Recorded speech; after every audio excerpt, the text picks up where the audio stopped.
So far, all we've been talking about is virtual switches, otherwise known as standard virtual switches. Now we're going to focus our attention a little bit on vNetwork Distributed Switch, which is a new feature that was introduced with vSphere 4. Now, what vNetwork Distributed Switch does is it takes the best of the standard switches and centralizes it. The problem with the standard switch is that it's isolated, or that it's limited to the ESX host that you're working on. So if you have 10 ESX hosts in your cluster, now you got to take all the configurations you've done on the first one and replicate those changes across the other 9 that you have in order for you to get a standard networking configuration, so that features like vMotion can work properly, because they'll need the same type of switch on all the other hosts, so that this virtual machine can migrate between all of them. It also needs all the other port groups and switches that are available on the original host in order for it to communicate on the same VLAN and make sure it has access to the same network and subnet that when it moves from ESX host to ESX host. So this can be very cumbersome, especially if you have large clusters. Now, the whole idea of virtualization is that we want to make things easier, and as we move towards virtualization in a complete fashion, we want to have the ability to have centralized management. We don't want to have to go from each ESX host to make these configuration changes individually. So what vNetwork Distributed Switch gives us, or brings to the table, is a centralized virtual switch that can span multiple ESX hosts. So instead of making a change on each ESX host, you now make it on a centralized virtual switch, and any host, any ESX host that is subscribed to this virtual switch gets access to the same port groups, same subnets, same networks, etc., etc., so that you don't have to make these multiple changes. You can see how this can reduce configuration and change time, because again, you're not having to do this multiple times. This also reduces the window of error because you're doing it once. Now, a vNetwork Distributed Switch, otherwise officially abbreviated by VMware as a vDS, has what's known as a DV port. Now, DV port groups are the equivalent of port groups in a standard virtual switch. In order for you to distinguish them, they're called DV port or DV port groups. The switch in a vDS environment would be called a DV switch. Now, moving on to some additional features that you get with the vDS, you get the ability to do private VLANs. Now, what is a private VLAN? Why do I need it? What is it exactly? So a private VLAN is a way for you to subdivide a VLAN. So today you have a VLAN, all the hosts can be part of that VLAN, but if you wanted to further isolate further groups of hosts, you can do sub-VLANs. Now, sub-VLANs are easier to configure, so if you needed to have hosts in isolation or hosts in community, etc., etc., you can do that with the use of a private VLAN. Now, the way you create a private VLAN is you're going to take an existing VLAN the way it is. That's otherwise known as the primary VLAN. It's the original VLAN. Now, that original VLAN can have multiple secondary VLANs. What happens with secondary VLANs is you're going to get a VLAN ID that you get from the primary VLAN, and then you're going to get a subset of that VLAN ID. So every packet that goes in and out of the secondary private VLAN gets an additional ID tagged to it so that you can identify it, so that the switch that's connected to, the physical switch that it's connected to, can understand that the packet that is coming has a VLAN ID of, let's say, the original VLAN was VLAN 1. The secondary private VLAN is 12. So the packet would look like 1.12. And I'm going to show you when we go into the GUI configuration, this will be a little clearer, so it's a little confusing here, how you can append that ID to the original VLAN ID so that the physical switch that the packet is communicating with can understand where this is destined to. Now, you can have multiple secondary private VLANs, and they have 3 modes: either promiscuous, isolated, or community. And we're going to talk about this in the next slide here, but I just want to give you a general overview. I know this might not be very clear right now, but I'm going to show you a figure that further clears up this, but it's going to become very clear once we go into the GUI, because I'll be able to show you how you can tag this ID. So let's move on to defining what the promiscuous, the isolated, and the community mode for a secondary private VLAN can do. Now, a promiscuous port is typically associated with a router. A promiscuous port can talk to any other port group or any other mode. So it can talk to the isolated and it can talk to community. Now, what isolated is exactly what the name implies. You put a host in an isolate secondary private VLAN, and the only port it can talk to is that promiscuous or that router node or port. Now, a community means that you can have 2, 3, 4 multiple hosts in that community that can talk to each other and also can talk to the promiscuous port. Now, the community can also send packets to any other secondary private VLAN, any other community secondary private VLAN. So if there's multiple secondary private VLANs that are community, then they can talk to each other, and obviously they can talk to hosts that are part of their community and with the promiscuous port. Now let me show you an illustration of what a private VLAN can look like. Again, this is going to be very clear once we log into the GUI and we start doing some configuration. But the idea here is you see the main VLAN, and then you see the secondary private VLANs. So we have 5 secondary private VLANs. You have 2 that are community, tagged in green. So they can talk to each other, and the hosts that are within these communities can obviously talk to each other. And then you have the red, which is isolated. It only has one host, can talk to the promiscuous, which is the router, but that's the only thing it can talk to. And you can see that those are isolated. And then you'll see in blue you have the promiscuous, and I put a router in there just to illustrate that most often it's a router. Now you obviously can also have hosts in the VLAN that are not part of any secondary private VLANs. They're just hosts that are added to a VLAN. So all of those can talk to the switch, etc., etc. Now moving on to networking policies. Now I'm not going to go into all the networking policies because we covered those in the standard virtual switch discussion. So they're typically the same. There's only a couple that are new to vDS, which are VLAN and port blocking. So with vDS you can now do port blocking, and it is exactly what the name implies. It allows you to block communication with certain ports, etc., etc. VLAN is the ability to have virtual networks join physical VLANs. Now if we move on to VM Direct Path. VM Direct Path is a feature, again, that was introduced with vSphere 4. The advantage of having VM Direct Path is that it allows you to take a PCI device and attach it directly to a VM. Now, why would you do that? Well, the reason you would do that is prior to VM Direct Path, there was a lot of complaints that certain applications could not be virtualized because you couldn't give them enough horsepower. You couldn't give them enough I/O to be able to support what this application needs. Well, with VM Direct Path, now you can take a PCI device, a physical PCI device, and dedicate that PCI device to that VM. So there's no translation going through the kernel. You're talking directly to that PCI device. You're getting all the I/O traffic that you need, whether that's a storage or networking. So at this point, there's no reasons anymore to say that there are certain applications that you can't virtualize because of I/O limitations. With VM Direct Path, that takes care of it.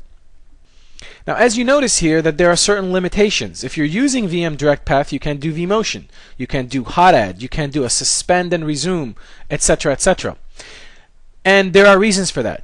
Now, this is generation 1. Obviously, with the next iterations or generations of VM Direct Path, I'm sure they'll find ways to get around some of these limitations. But today, you can't vMotion or do hot adds on certain virtual machines that have the VM Direct Path.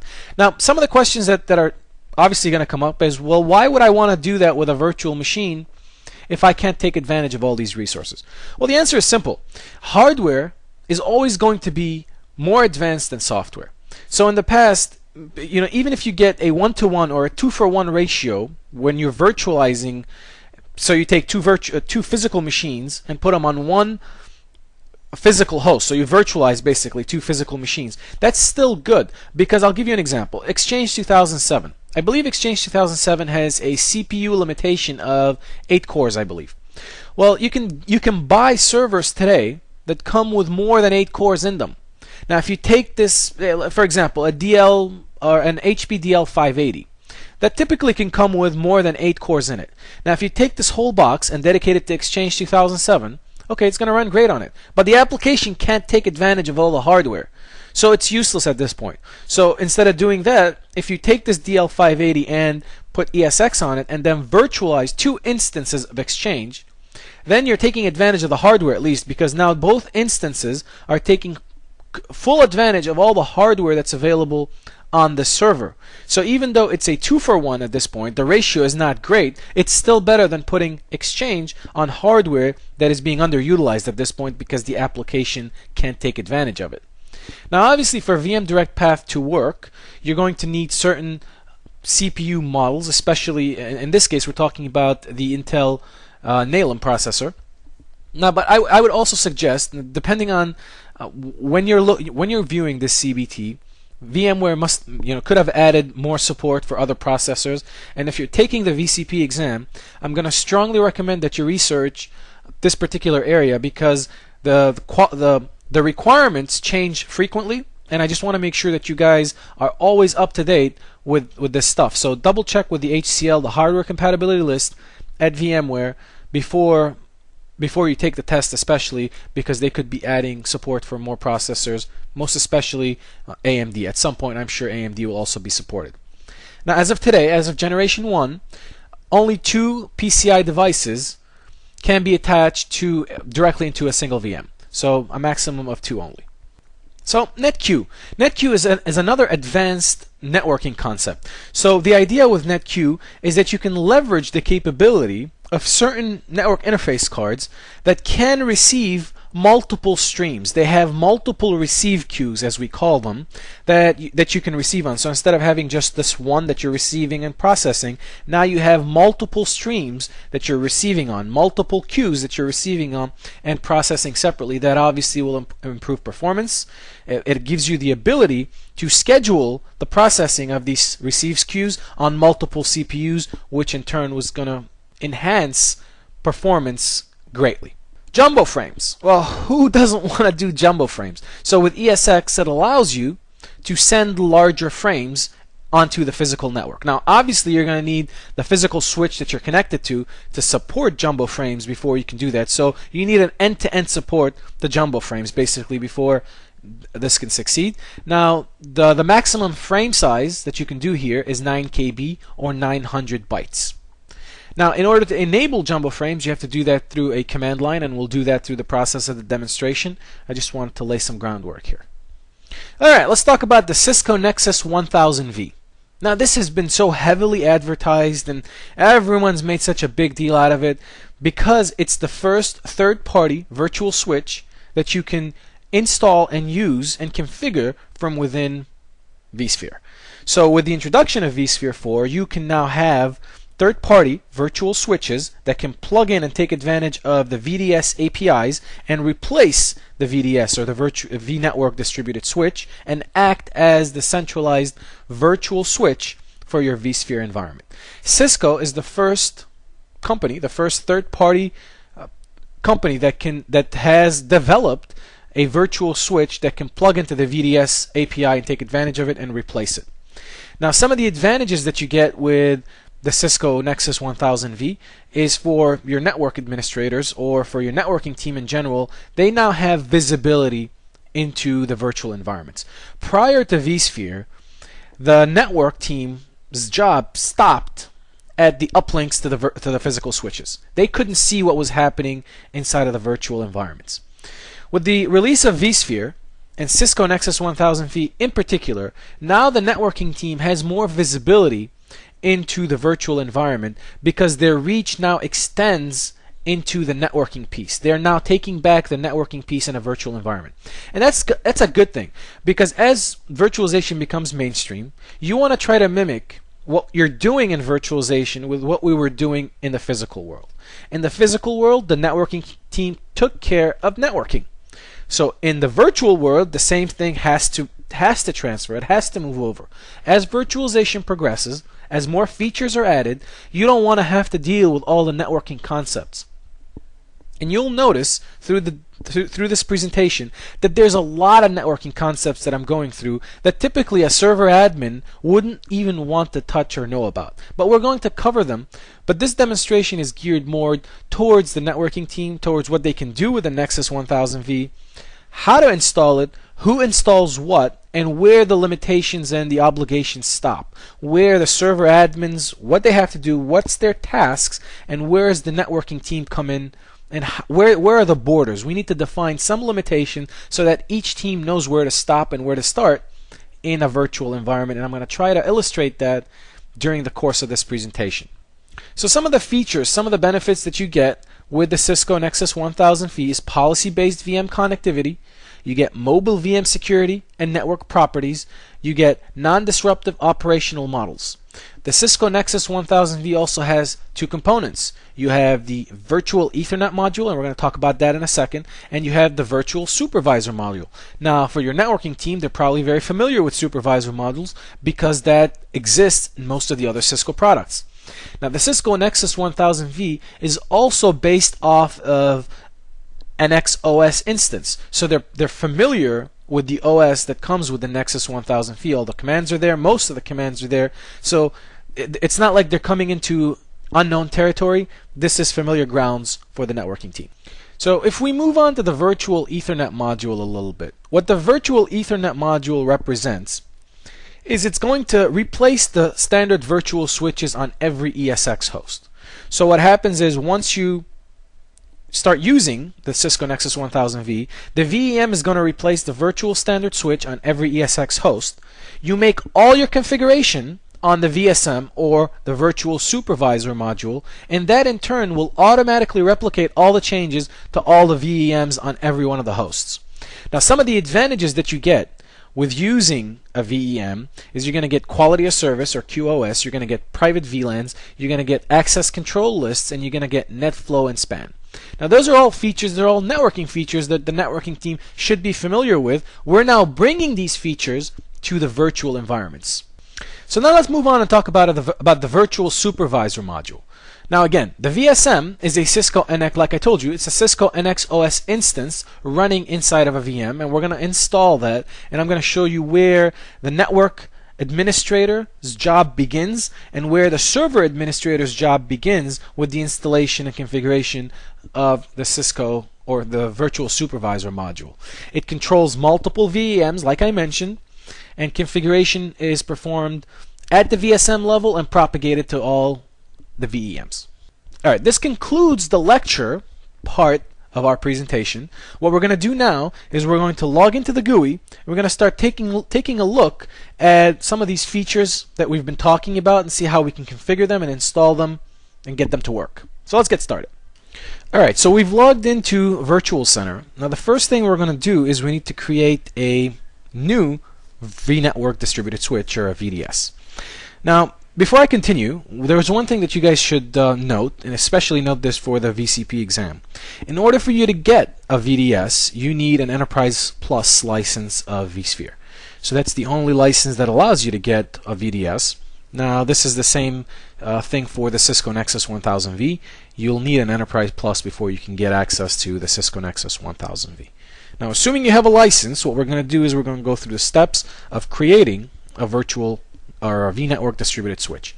Now, the first thing we want to do is off of the home screen, we want to go to networking.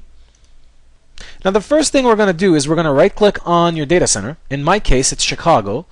So we're going to right click on it. We're going to scroll down to new vNetwork distributed switch. You're going to have to give it a default name. In my case, I'm just going to leave it a DV switch.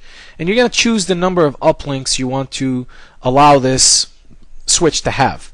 You can change the number here. I'm going to leave it at default for now, or actually let's increase it to 8. And as we move on with the GUI, we're going to add hosts and we're going to add those uplinks. So I'm going to leave it at 8 and we're going to click on next. Now it lists the host that I have in this virtual center instance. You can choose to add a host later by selecting the second option, or you can choose to add a host now. In my case, we're just going to go ahead and add this host right now, and you'll notice right away that it's going to list all the NICs that are associated with this host that allows you to choose your uplinks. So I'm going to go ahead and select all the uplinks that I have here, and we're going to click on next. In this screen, it's going to allow you to create a default port group, so I'm going to leave that as well, and I'm going to click on next to continue or to finish. And that's all there is to it. You just created your first VDS or vNetwork distributed switch. It's very simple. Now you're going to notice as we go through the exercise, how to add virtual machines, how to remove virtual machines, and we're going to play a little bit with the policies. But we just created the first virtual switch pretty much, or vDS. So you can expand on it here. This is your first port group. Now, before we move on, let me show you something real quick. If you wanted to remove a host from a vDS, it's very simple. You click on the switch here, and you're going to move over to host. You're going to right-click on this host, and you're going to scroll down to remove from distributed virtual switch. It's very simple, very straightforward. For the purposes of this example, we're just going to leave it now since we want to work with it.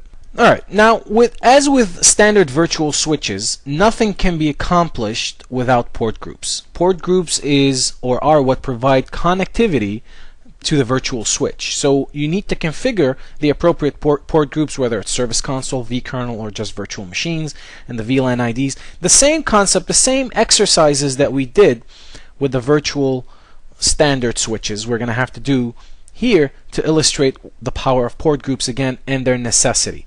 So we have a default port group that we can modify, but for the purposes of example here, we're going to go ahead and create a new one. So we're going to right click on our virtual switch, and we're going to scroll down to new port group. Now you'll need to give this port group a name that makes sense. So in my case, I'm just going to say, I'm going to leave it DV, and I'm going to name it servers.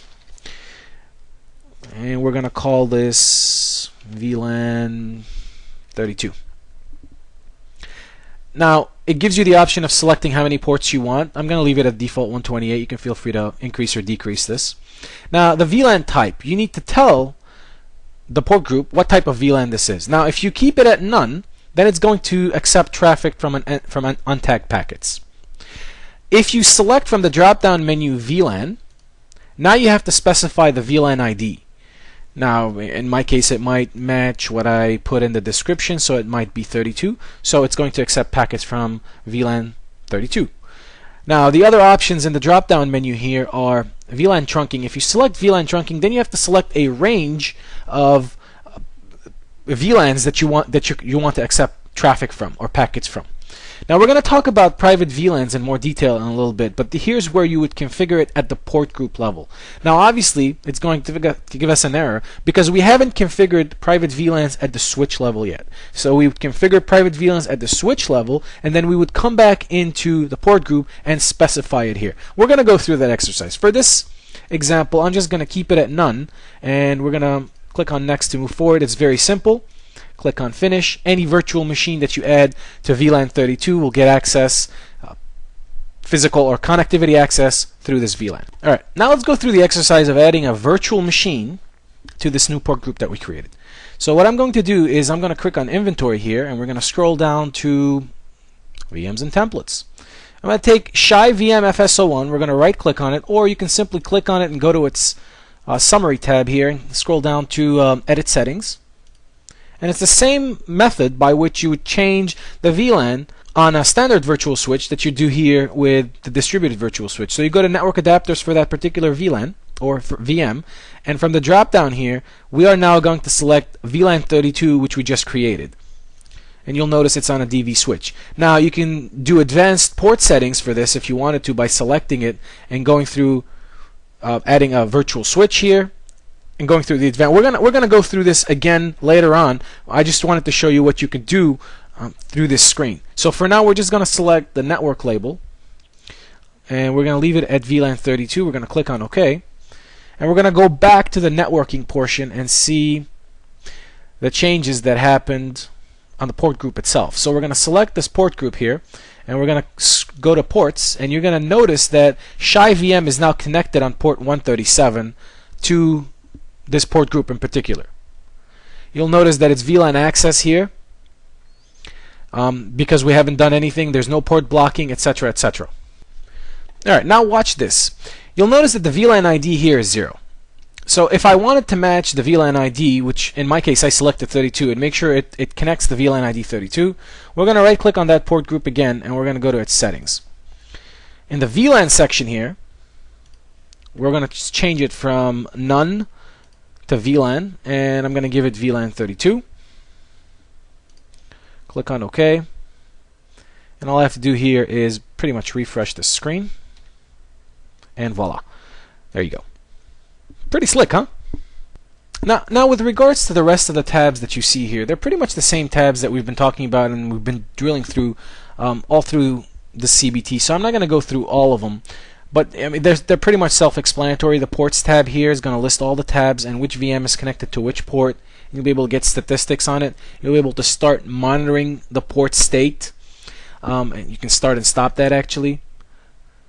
You'll also be able to click on the virtual machines, and it's going to list all the virtual machines that are configured on this with this port group, the hosts that are participating, tasks and events, alarms, and permissions, obviously. Alright, let's go back into the settings of the port group here and make sure we cover all the different functions or the settings. So the general tab is pretty much self-explanatory. It gives you the name, description, number of ports. We went through this during the setup of the port group. Alright, so the port binding here, the default is static binding. This is when it's initially connected. The dynamic binding that you see here is when there's a connection or when it's powered on, and then you have the ephemeral is when there's no binding. So we're going to just keep it at the static binding here. And we're going to move over to the second feature here, which is policies. Now we've talked about policies again throughout the video when we were talking about vStandard network switches. So this is the same. I just want to go through some of the differences that you see in this screen or on this screen. Okay, so the security is the same as we've been discussing, so I'm not going to go over that. Now you're going to notice ingress traffic shaping. Now ingress traffic shaping gives you the ability, gives you the flexibility of doing traffic shaping between the VNIC and the virtual switch or the vSwitch. So by default it's disabled, but you can enable it and then tweak all the settings, peak bandwidth, average bandwidth, etc. We're going to leave it at disabled, and we're going to move on to egress. Now egress traffic shaping is the exact opposite. It's the ability to do traffic shaping from the vSwitch to the VNIC. Again, the same types of configuration that you have. Now you'll have the ability here to also make changes on the VLAN itself, and we talked about those. We actually have made the VLAN ID, as you can see here. The teaming and failover features are the same, so I'm not going to go over those. You'll be able to take a look at the uplinks as well, and be able to set priorities or move them up or down by moving using these buttons up or down. Then this is just standard. We've talked about this. It's the same thing as with the virtual standard switches. Alright, during the presentation we also talked about port blocking, so I want to show you where that can happen. If you click on miscellaneous here, you'll see that you're able to block all ports. Now we'll talk about port blocking on an individual basis a little later on. But if you wanted to do a block all ports, which means you are going to drop the traffic on all of the virtual machines that are connected to this DV port group, you can switch this setting here from no to yes. But be careful, if you select yes and click on OK, you are going to drop all the connections with all the virtual machines that are connected on this port group. So use caution before you actually select this option here. Alright, let's move on to the advanced option here. You'll notice that you have override port policies. Now with override port policies, what you could do, if you have that selected, then you'll be able to also click on edit override settings and select individual features that you want to allow override on or not. So you might want to be able to allow overrides on block port or traffic shaping or vendor configuration, etc., etc. So this is where you would set that up to allow override of port policies. So instead of having a port group wide policies here, you can come in and override it and make it a little more customizable, so you can go down to the port level and make some changes or allow some overrides. Now the second option here is live port moving or live port migration. If you select that, then you allow a port to move from port group A, for example, to port group B. You retain all of its settings. That might be a useful feature. The only thing I want to warn here is that if you enable this, you can't really make any configuration. It's kind of a useless setting. Most of the configuration changes that you would do for a live port moving would have to be done via command line interface. So I'm not really sure what the point is of having a checkbox here, but just to warn you, I wouldn't suggest messing with this. It's almost not worth it. The only advantage you gain here is you're able to move a port while it's connected, while it's live, without losing connectivity. So feel free to use it if there's a need for it. And this is what it does. Now the second option that you see here is configure reset at disconnect, which means if you flag this, you're able to, once there's a disconnect at a certain port, it's going to revert back to its default settings. So it's going to lose any kind of special settings that you've done on that port, and it's going to revert back to its default settings. Now with port naming format, it's just a naming convention for your label. If you select from the drop down menu here, you're able to change the naming conventions, or you're able to make up your own. Alright, let's get out of this screen and go and take a look at how we can manage uplinks, or how we can manage the network adapters. Now you can click on the home screen here and go to, we want to get to hosts and clusters, or you can use a hotkey. If you're into hotkeys, you can hold down Control Shift and H, and that's going to take you directly, voila, it's going to take you directly to the hosts and clusters. It's just a shortcut. So if we select our ESX host here, go to configuration, and that's obviously selected. We're going to go to networking. Now here you'll notice that you have the option of taking a look at your standard virtual switches, or you could take a look at the distributed virtual switch. Okay, so with a standard virtual switch, it was easy to add vMotion port group, or it was easy to add a service console port group, or a VM kernel port group for that matter. You just click on add networking, ba bing, ba bung, it was there, it was an option, you would select it. Now with a vDS, or a vNetwork distributed switch, it's a little different. So we're at the networking tab here, and what we're going to do is here you have two options. You can manage virtual adapters, or you can manage physical adapters. Now physical adapters are your standard physical uplinks. They're just a physical NIC that you add to the server and you can assign here. So you can click on manage physical adapters here, and you can go through each and every one of them. But that's not what we want to do here. This is a pretty basic, straightforward configuration. The manage virtual adapters is what you would select in order for you to create what we used to create with a standard virtual switch, as far as a service console or a VM kernel.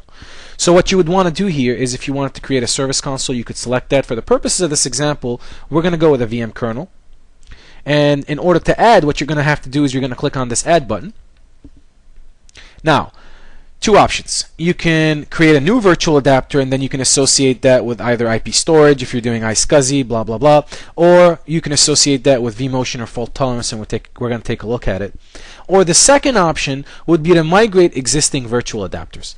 Now, what migrate existing virtual adapters helps you to do is to take a port, or a port group that's on a virtual switch, on a standard virtual switch, and migrate it to vDS. So if I click on migrate existing virtual adapters here and click on next, you're going to notice that I have the service console, and you'll see that the service console is part of vSwitch 0, which is on an ESX host. If I continue with this migration, then I'm going to move over the service console from the ESX host's virtual standard switch to vDS. Now again, we're not going to go through that just yet. I'm going to select new virtual adapter here. We're going to click on next. Now it's going to give you the option. Do you want VM kernel? Do you want service console? We're going to click on VM kernel again.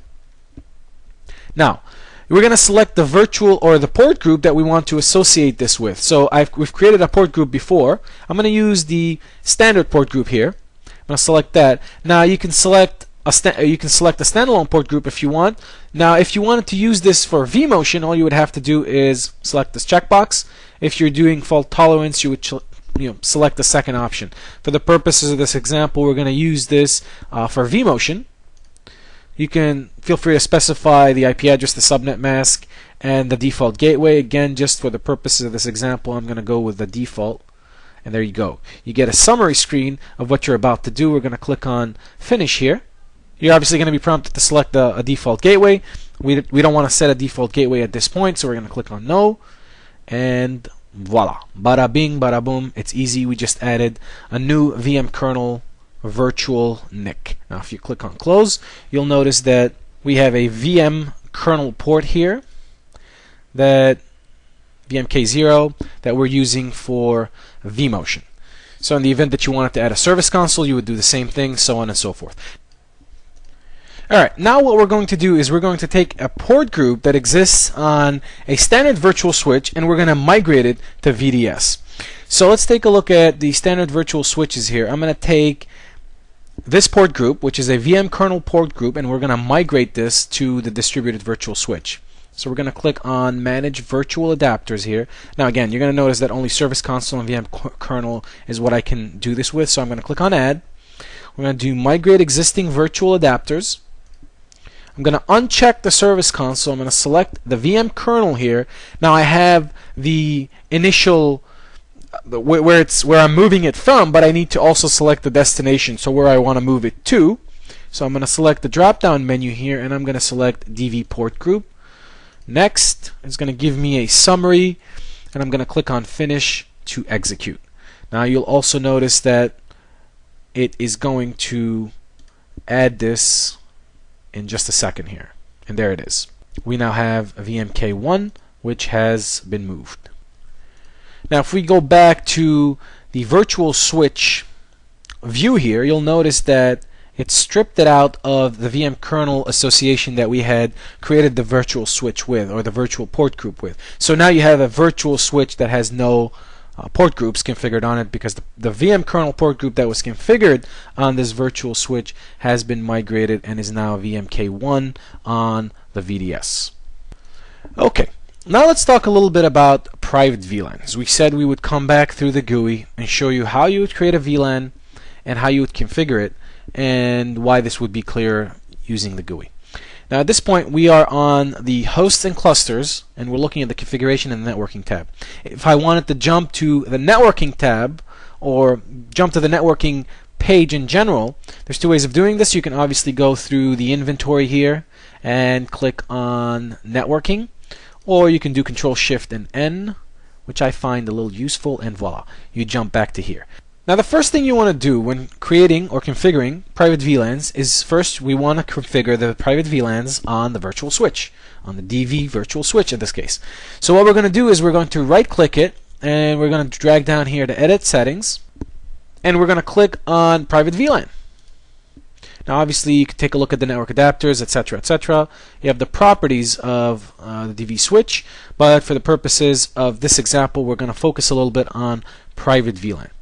So the first thing you want to do is you want to give the primary VLAN an ID. So what's the VLAN ID? We're going to select, for the purposes of our example, let's do 100. And voila. We have now the primary private VLAN ID is 100. Now what we need to do is give this primary private VLAN ID the sub ID, the ID that's going to identify which is the promiscuous ports, which are the isolated ports, and which are the community ports. Now you'll notice by default it gave the secondary private VLAN type promiscuous is 100. Now let's say we enter 102, and we can select here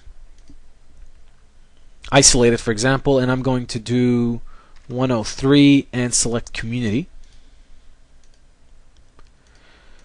So you'll notice here that now when it wants to tag the ID, it's going to have to take advantage of the 102 and 103 IDs that I specified here in order to identify if this is an isolated port, or if this is a community port, or if this is a promiscuous port. So this is the initial setup that you have to do on the DV switch side. This is on the switch side. Now we're going to go into the actual port groups and we're going to configure this a little further, but I wanted to show you where you can actually configure this. Now you can obviously remove it.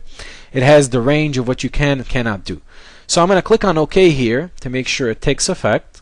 Okay, now you can either create a new DV port group that takes advantage of these new private VLAN configurations that we did, or you can take an existing DV port group and configure it for that matter.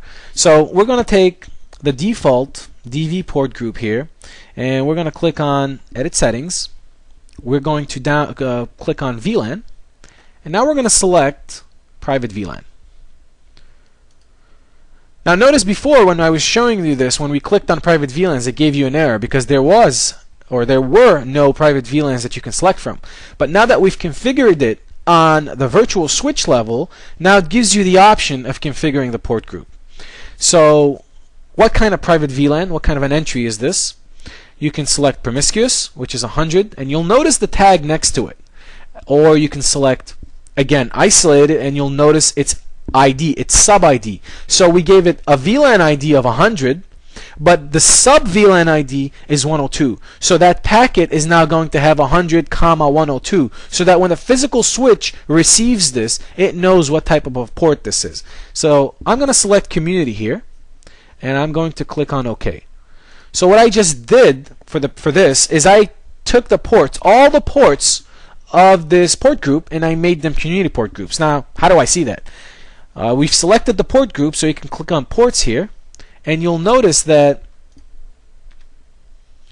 if you do a quick refresh here, just hit F5, you'll notice that the VLAN ID is now a community, and you'll see the VLAN ID with the sub VLAN ID also attached to it. So it's 100, 103, and that's the 103 that identifies this as a community port. Okay, now what if you wanted to take certain ports on this port group and make them part of isolated or promiscuous? You don't want them all to be community. Well, that's easy. You can right click on individual ports, click on settings, and then you go to VLAN. Oh, it's grayed out. Can anyone tell me why this is grayed out? Actually, let's go through some other settings. Oh, policies is grayed out too, so technically I can't do anything on this port. Now, why is that? Anyone? Bueller. Okay, so if anyone said that we didn't specify the overrides on the port group, you're absolutely correct. So in order to enable some of this functionality, what you have to do is come back up here to the port group. We're going to go to its settings, and remember when we were talking about advanced, this is where you would allow override of certain policies or certain port group policies. If you uncheck all of it, then you can override all of them. But if you keep this selected and you edit the override, now you can become a little granular with what you can and cannot edit. So for the purposes of this example, what we're going to do is we're going to allow it to override VLAN, for example, and we're going to allow it to override block port and traffic shaping. We're going to click on OK. And we're going to try this again with the port group or with an actual port. So I'm going to right click on this port. We're going to go edit settings. We're going to click on traffic shaping. And voila, look at that. Now I have the ability of overriding the overall port group settings by digging down to the actual port and selecting whatever I want here on a port by port basis. Now I'm going to leave this disabled. Now you can come here to VLAN, which is kind of relevant, but this might come in hand. And instead of having it as community, I now want this port to be an isolated port. I'm going to click on OK. Now you'll notice it changed. It took effect even without me having to refresh it. It was moved from a community port to an isolated port. Some pretty cool stuff that you could do with the distributed virtual switch now, can't you? I mean, this just makes life so much easier. Now, in all fairness, and this is, again, I'm recording this, we're still in December of 09, so today not a lot of people are using the virtual distributed switch. People are still using the standalone virtual switches still. But as virtualization starts to progress, as these options start to make more sense and people start to realize how much easier their lives are going to be by using this, by not having to configure 20 or 30 standard virtual switches every time you add a new ESX host, and that you can do this centrally from Virtual Center via a distributed switch, people are going to slowly start migrating towards that, and as people become a little more knowledgeable of the features and functionality of the distributed switch. Now I hope you found this enjoyable and knowledgeable. The next thing we're going to start talking about here is the Cisco Nexus 1000V. That's a really cool topic. Stay tuned. Okay, so let's go through the installation of the Cisco Nexus 1000V. So what I'm going to do in this video is I'm going to try to divide it into two parts. The first part is going to cover what the server admin role in the Cisco Nexus 1000V installation is, and the second part is going to be what the network administrator role is going to be in the Cisco Nexus 1000V setup and configuration. This should provide a clear line that you can use in your environment to define where your roles begin and end, and where the network admin's roles begin and end. Now, for you to download the Nexus 1000V, you want to go to cisco.com/go/Nexus1000V. You can download a 60-day evaluation copy if you want to try it out. Now, just so you know, in order for you to use the Nexus 1000V, you need to have the Enterprise Plus, the VMware vSphere Enterprise Plus license, in order to use that. Now, can anyone tell me why we need the Enterprise Plus? It's not just because, oh, VMware wants to make more money. There's actually a reason behind it. Well, they do want to make more money, but there's a reason behind it. So with the Enterprise Plus, you get vDS, vNetwork Distributed Switch. Now, the Cisco Nexus 1000V is simply a third-party virtual vNetwork Distributed Switch, which means it's going to plug into the vDS APIs, replace it, in order to provide the functionality of a global or a centralized switch for your cluster. So the first thing we're going to do, obviously, is we're going to download the Nexus 1000V, and that's going to be in the form of an OVA. Now, the first part of this demonstration is going to involve the server admin's role in this. So after you've downloaded this, what we're going to do is we're going to go up here, click on File, and we're going to deploy OVF template. And mine is pre-selected, so I'm going to click on Next. Now, as of version 4.0.4 SV12, the Nexus 1000V now has a GUI install. So you no longer have to go through a manual process. For the purposes of this demonstration, we are going to show you the GUI install portion rather than the manual install, which is something new again as of 4.0.4 SV12. So we're going to click on Next to continue here. We're going to accept the license agreement. You guys can feel free to read the whole thing. And I'm going to name mine just Nexus 1000V. We're going to click on Next. Now this is where you can select either the GUI installation or the manual installation. Again, for the purposes of this demonstration, we're just going to stick with the GUI install. We're going to select the host. Now, had I had more than one host, physical ESX host, they would show up in this list. What you want to do here is you want to select the physical ESX host where you chose to deploy the OVA file. In my case, it was this server. We're going to leave this at default. I'm going to select the default storage. Now it's asking us to give it a password, so we're going to do Cisco 123. I'm going to give it an IP address of 10.12.112.191, subnet mask, and a default gateway. I'm going to click on Next. You can feel free to go through the summary page, make sure everything's okay. When you're ready, we're going to click on Finish. Now it's going to take between a few seconds to a few minutes depending on your network speed, the speed of the server, etc. Wow, actually mine has gone kind of quick. We're going to click on Close here since it's completed. Now you can go to the hosts and clusters if you choose. I'm going to go click on Control-Shift-H, and voila, I love those shortcut keys. Now you'll notice that your VM is here. We're going to power it on, and once this VM is powered on, this would end, or this would complete all the steps and tasks that the server admin would need to complete for the purposes of setting up the Nexus 1000V. At this point, the network admin would jump in and finish off the installation. Now, as far as the network admin is concerned, there's going to be a couple of more steps before he can telnet and use some of the tools that he or she is used to. So the first thing we're going to do here is we're going to open a web page, and we're going to browse to the IP address that we configured, which is 10.12.112.191. And this would bring us to the virtual switch web page. What we're going to do here is we're going to launch the application, the GUI install application. Now you'll need Java to be running on the host machine that you're running this from, because this is a Java-based application.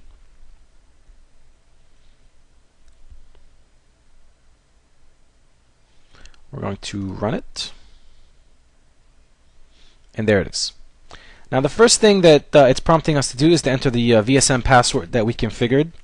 Hopefully the server admin will pass you this password and won't give you a hard time. Click on Next. Now we're going to give it the virtual center IP address and also an administrator or a user account with admin rights on that virtual center server. This is going to be used to enumerate all the hosts and virtual machines in Virtual Center, as you're going to see here in a second. And there it is. Now again, it would list all the hosts that you have. I'm going to select the host that my VSM is configured on, which is 151. We're going to click on Next. Now, here it's going to enumerate all the virtual machines that are available on this host. Now I have more than one. What you want to do is from the drop-down menu, we want to select the Nexus 1000V.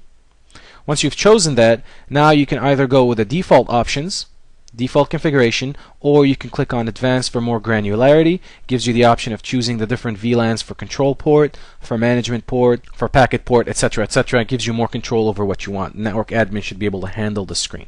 For this, for the purpose of this example, we're just going to go with the defaults. We're going to click on Next. Now we need to name our switch. So I'm just going to name it 1000V. We need to select a password. And this password needs to have uppercase, lowercase, and a number. I'm not telling you what mine is. We're going to give it an IP address. Again, we're going to have to do a subnet. Default gateway. Domain ID, we're just going to give 50. I'm going to keep the data center as Chicago, and I'm going to enable Telnet. Now, enabling Telnet allows the network administrator to do an SSH connection with tools like PuTTY, which they're used to doing in the physical world. So now they can do a PuTTY or a Telnet session into the virtual switch as well. That would allow them to issue some of the commands that they're used to issuing with the Nexus OS or the iOS operating system.